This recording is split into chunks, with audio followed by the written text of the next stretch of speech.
सतपुड़ा की पहाड़ियों में एक ऐसी घाटी है जहां पेड़ नहीं, परछाइयां हिलती हैं, और जहां रात में जो रुका वो सुबह तक इंसान नहीं रहा। जहां सूरज की किरणें भी डर कर उतरती हैं, और वहां रात में रुक जाना मौत से खेलना है। साल 1983।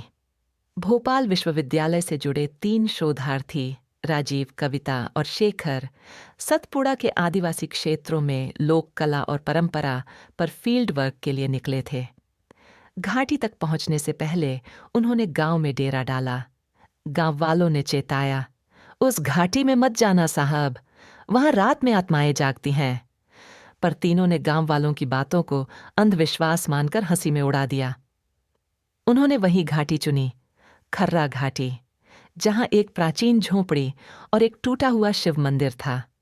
रात को जब तीनों टेंट में लेटे थे, कविता को किसी के गाने की आवाज आई, धीमी, करुण और एक बच्चे की लोरी सी। सो जा मेरा लाल, नहीं तो अग्नि ले जाएगी। कविता उठी और देखा, घाटी में धुंध के बीच एक औरत खड़ी थी। उसका चेहरा जला हुआ था, बाल अधजले और आंखें जलते अंगारों सी चमक रही थीं।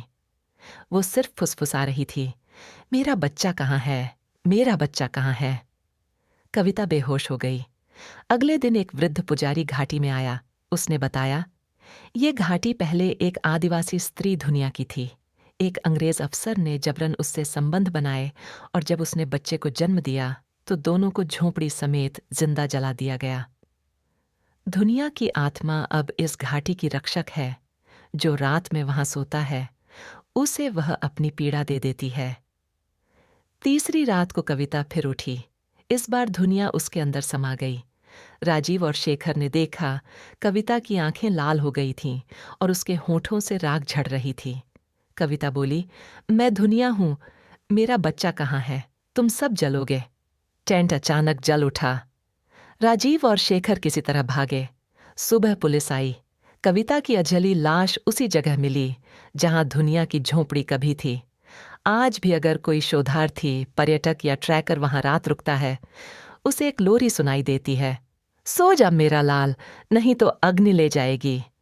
और सुबह कोई नहीं जानता वो इंसान रहा भी या नहीं। क्या आप सतपुड़ा की इस घाटी में रात रुकना चाहेंगे? अगर हां, तो खुद को तैयार कीजिए, और अगर नहीं तो इस वीडियो को लाइक करें, कमेंट में भेजें और चैनल को सब्सक्राइब करें अगली डरावनी कहानी के लिए।